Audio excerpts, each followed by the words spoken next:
Hey, what is up, guys? Welcome back to the Super Rangers podcast, the best Power Rangers slash Super Sentai podcast on the planet. I'm your host, Bryce, here with BAK, and today I'm going to be doing a Super Rangers podcast, obviously. But yeah, I know there's hasn't been one in a while, just because there's no news. So, yeah. I'm hoping you're liking the kind of new stuff I'm doing on the channel with the video game stuff, and I uploaded a new Power Rangers Theorist episode, so if you haven't checked that out, definitely check that out. Yeah, I just said like 50 times, but that's okay. And there I did it again.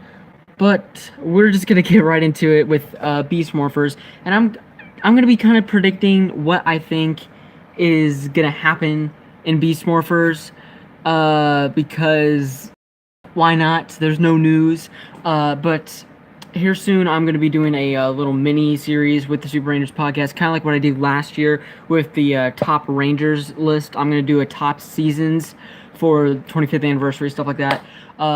So definitely stay tuned for that. That will be uploaded here in the next week. That will be like a 5-part mini series here with the Super Rangers podcast.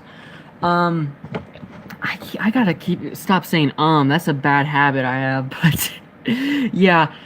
So that will be a 5-part mini series. I'll be doing a whole backlog of that because I'm actually gonna be gone next week, and I do want to keep having videos keep rolling up. So yeah, I'm hoping that I can get this thing figured out here soon, because I'm taking an advanced speech class next year, and I kind of need to get this problem figured out. So maybe making YouTube videos again will help me get rid of this problem. So Power Rangers Beast Morphers. I'm gonna stop talking about and just say it. But Power Rangers Beast Morphers, I don't know what to expect from this, obviously, because it's a new owner, new stuff.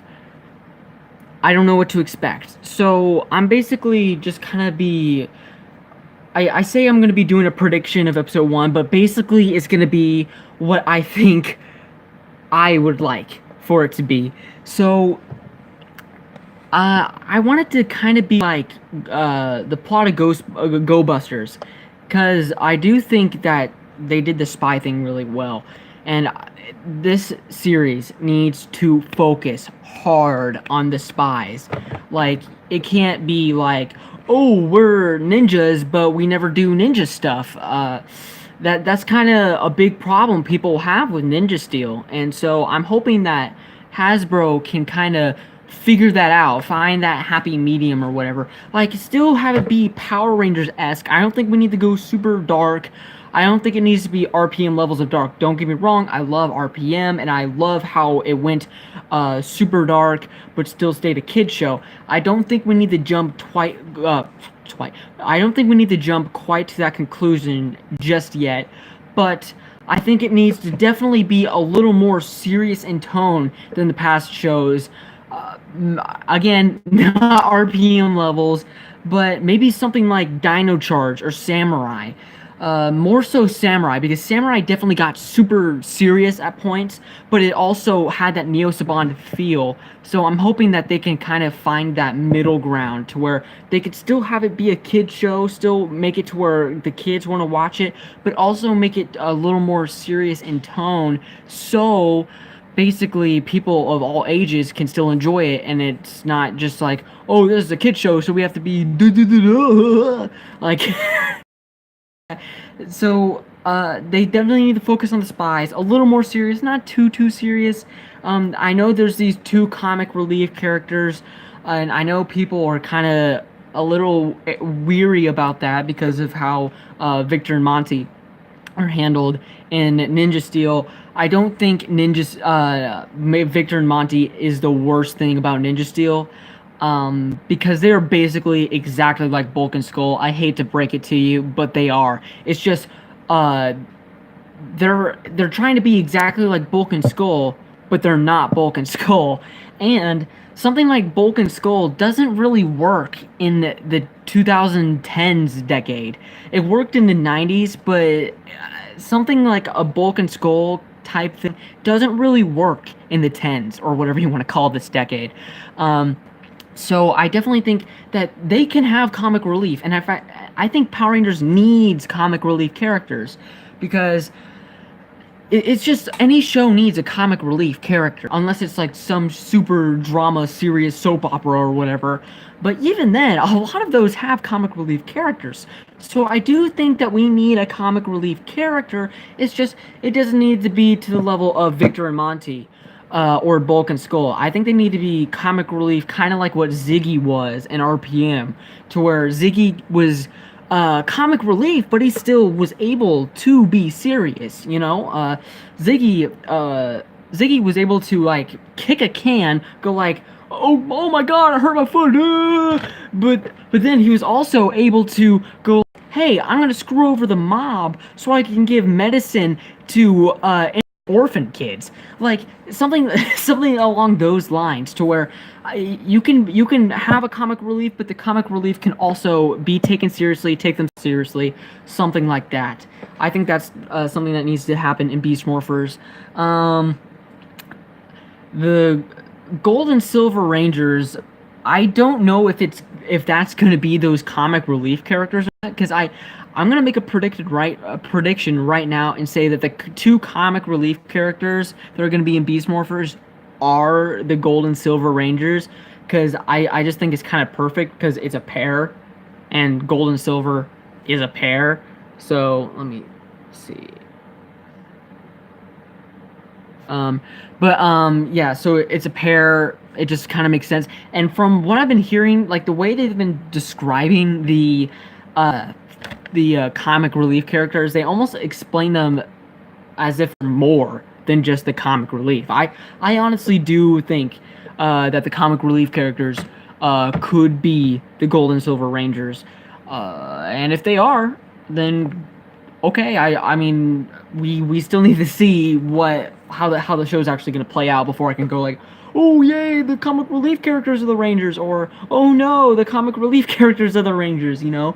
So I definitely think it's just a wait and see thing for Beast Morphers. There's no way of telling how Hasbro is going to handle it, or how it's going to be different from Neo Saban. There's no way of telling. But I do think we could get our hopes up, because it's a different owner. Something's going to be different. So whether it's going to be the quality of the show, how they run it, stuff like that, I definitely think we will have to wait and see. Another thing that we've been saying wait and see for a long time is HyperForce Season 2. Yeah, HyperForce Season 2. HyperForce Season 1 was a huge success. I know a lot of people don't really care for HyperForce because it's so different, but the people who do care about HyperForce care about HyperForce, okay? HyperForce probably has the biggest cult following of any Power Rangers season ever made. Now, whether that's a good thing or a bad thing, I honestly don't know. I know I'm a fan of HyperForce. I know there's a lot of people who are fans of HyperForce, and I mean fans of HyperForce. So I definitely think that, I know the HyperForce cast and crew keep saying, oh, I don't know, there could be a HyperForce Season 2, or there might not be a HyperForce Season 2, but I definitely think that HyperForce will get a Season 2, because, I mean, HyperForce was a huge success for Hyper RPG, and Saban, I don't know how much Saban really got out of HyperForce, but I honestly think that it would be a mistake for Hasbro not to renew HyperForce for a Season 2. And I also think if HyperForce Season 2 wasn't happening, wouldn't we know already? Instead of, because I feel like by now, if HyperForce Season 2 wasn't happening, Hyper RPG would already know about it. And I honestly think that if HyperForce Season 2 wasn't happening, instead of them saying, I don't know, wait and see, I honestly think it would be like, I'm sorry guys, but HyperForce Season 2 isn't happening. It was great. It was fun. I honestly think that would be the case if HyperForce Season 2 wasn't already happening. Um, so I honestly do believe that HyperForce Season 2 exists and it is happening. I honestly believe that they're waiting for Power Morphicon. You better believe if they announce that the HyperForce cast will be at Power Morphicon, they're announcing it there. It's just as simple as that. Like, and they could also be waiting for TwitchCon as well. They're either waiting for Morphicon or TwitchCon, one of those two. But I do believe that is happening. I do believe that they're waiting for some sort of announcement to happen. I already think it's confirmed. I already believe that Hasbro went to Hyper RPG and said, you know what, we're going to give you a Season 2 because all your fans like it, and it brings good press to the franchise. I honestly believe that. I honestly believe that Hyper RPG already knows about HyperForce Season 2, is already planning for HyperForce Season 2. It's just they're waiting for some convention to announce. That's fine. I'm not saying that's bad or anything. I'm just saying that I think people need to start getting prepared for HyperForce Season 2, because I honestly do believe it is happening.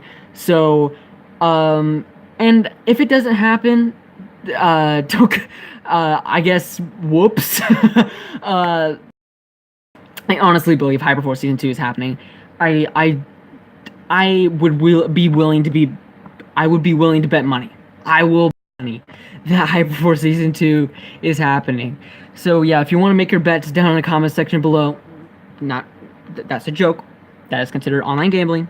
Do not do that. But yeah, if you do think that HyperForce is going to get a Season 2, definitely let me know in the comment section down below. And yeah, so for our final topic, I think I'm going to be just talking about what I want more for the franchise, you know, with Hasbro buying Power Rangers and stuff. Because obviously we're going to get Beast Morphers. That's a given. We're going to get HyperForce Season 2. I know that's not confirmed yet, but I honestly believe we're getting HyperForce Season 2. And what's new? What's new for the franchise? I honestly do believe that we will eventually get a Tommy spinoff. That they've been talking about that ever since Saban was still in charge of the franchise. Because they had been talking about Bat in the Sun making a Tommy spinoff series or whatever with Green Ranger V2 for a while. They had been talking about that in 2014 and it just never came to be. But I honestly believe with Hasbro taking over the franchise and them knowing how popular Tommy is, I honestly do believe that we're probably going to get a Bat in the Sun Green Ranger series. Especially since we're getting the Power Rangers Street Fighter Showdown short film made by Bat in the Sun. I definitely think that a Green Ranger series is definitely a lot more possible. And if not that, then maybe even a Lord Draken series. Because I know that people really want Lord Draken to have a Netflix series. I don't think that's going to be the case, but I think that if they went the Bat in the Sun route, I definitely think that would be a lot more possible. I just don't think that they're looking to Netflix for their distribution. I don't think that they'll ever do a Netflix show. Will they do something with Bat in the Sun again? Probably. Especially I gotta stop saying but with the Power Rangers Street Fighter Showdown short film, I definitely think that it's a lot more possible for Bat in the Sun to do a lot more Power Rangers projects in the future, especially since they're still doing Power Rangers projects after the merger with Hasbro. So I definitely think that there might be something more going on with Bat in the Sun. Now, I do remember Adi Shankar saying that he wanted to make a Power Rangers series for Netflix based off of the Power/Rangers short film that he made. I don't know about that. I enjoyed the short film for what it is, the Power/Rangers short film. I enjoyed it for what it is, but I don't think that it would work as an official series. I definitely think that, yeah, I don't think Power Rangers just works rated R. especially not for a series. And imagine if like a kid is on Netflix watching Power Rangers because they have every season on there. A kid is watching Power Rangers, and all of a sudden they go to the Adi Shankar series, and then they watch all this blood and gore and stuff. I honestly don't think that the Adi Shankar Dark and Gritty series is happening. I don't think it ever will happen. If it does happen, then it will just be just like it was before, and with the unauthorized bootleg. It would probably just be on his YouTube channel. I don't think that Netflix is going to do a Dark and Gritty Power Rangers reboot, especially since they have all the seasons on there. I don't think having a Dark and Gritty Power Ranger series on Netflix would work, especially with kids watching and stuff. So I don't know. I don't think I necessarily want that. But yeah, and they've definitely been pushing Legacy Wars. Like, especially with the Street Fighter stuff now, that it makes a whole lot more sense now with the short film announced. So I know people are really a lot of people don't really like the Ryu Ranger. I personally really think the Ryu Ranger is really cool, and I cannot wait to see it in live action. But I know a lot of people don't like the Ryu Ranger, but keep in mind this is all because of the short film. I honestly believe. I honestly think that all these Street Fighter stuff in Legacy Wars is because of the short film. And I'm not gonna lie, that short film looks freaking awesome. So I cannot wait for the short film. I kind of dig the Street Fighter stuff in Legacy Wars and Power Rangers in general. I think it's cool because I mean, if Power Rangers can cross over with Ninja Turtles, the next mutation, I think they can cross over with Street Fighter, okay? Especially since Street Fighter is probably a lot more practical than the Ninja Turtles, because I mean the Ninja Turtle that was just such a goofy crossover, and with this it's actually going to be really cool. It's going to be a little darker, and I know I was just saying how we don't need like a Dark and Gritty Power Rangers anything, but I think this is the right amount of dark. It's definitely not like, oh, so dark, so bad, Power Rangers, but it's definitely a little more serious than what we're used to, and I think that's fine. I don't think that the level of darkness that the Street Fighter Showdown short film is, I don't think that's too much. Now, if they were to do an Adi Shankar series, I think that would be a little too dark. But something like Street Fighter Showdown, I think that's perfectly fine. So, and obviously Hasbro's going to make a new Power Rangers movie. Will it be in the same continuity as the 2017 movie? I'm going to bet money on no. But it could, I guess. But I honestly don't think that they're going to make a sequel to the 2017 movie. I think it's going to be another reboot or an original thing exclusive to the movies that they could fit into their Hasbro cinematic universe or whatever. Because I feel like if they want to put Power Rangers in the Hasbro cinematic universe that they're trying to make, I feel like it almost has to be an original team, not something that's ever been done before. So yeah, I don't know. Hasbro's definitely going to make another movie, whether it be a sequel or something new, I don't know. But yeah, Hasbro's definitely going to bring some new things to the franchise. Whether it's good or bad, we don't know yet. I'm kind of towards good, just with what we've seen so far. Definitely let me know down in the comment section down below. I think that's going to be about it for the Super Rangers podcast. Definitely stay tuned for more videos on the channel and the Super Rangers podcast mini-series I'm going to be doing. 5 parts with the top Zordon era seasons, top 10 post-Zordon era seasons, top 10 Disney seasons, or not top 10, but top Zordon, top post-Zordon, top Disney, top Neo Saban, and top overall seasons of Power Rangers. I think you get what I'm trying to say. But yeah, guys, thank you guys so much for watching. I'll talk to you guys later. Goodbye. Take care.